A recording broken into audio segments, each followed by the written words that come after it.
Maabithaa aya a borithi kuma kaunti ya Kisii macemanĩtie kwamũkĩra mathomo megiĩ ũrĩa magĩrĩirwo nĩ kũgitĩra mũingĩ hĩndĩ ya gĩthurano kũngĩgĩa na riboti cia ngũĩ.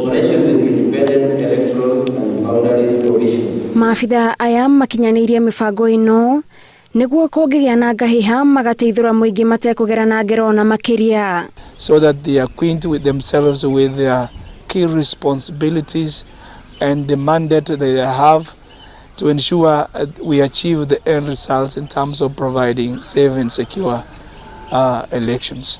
Mũgarũ na mahinda marĩa mangĩ, maabithaa aya meharĩirie nĩguo handũ ha gũteng'era thutha wa ngahĩha gũtumũka magathatia mĩbango ta ĩyo ĩtarĩ ĩrakinyanĩra.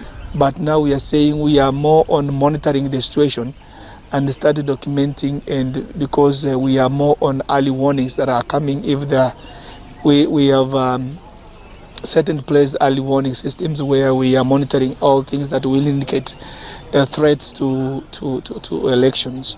So we want to be proactive and not being reactive as witnessed before. Mawatho na mĩtaratara ĩrĩa ĩkinyanĩirio nĩ rũhonge rwa ũgitĩri kaunti-inĩ ya Kisii maumanĩte na gĩthomo kĩrĩa manathoma ithurano-inĩ cia nahau kabere. Gĩthomo kĩrĩa marehoka rita rĩrĩ nĩ gĩkũmahotithia gũtungatĩra mũingĩ na njĩra nginyanĩru. After this we'll be having more meetings in the sub-counties.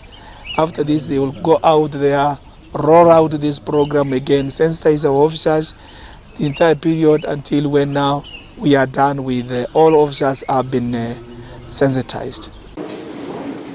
Handũ-inĩ ha Inooro TV, njĩtagwo Gathoni wa njĩhia.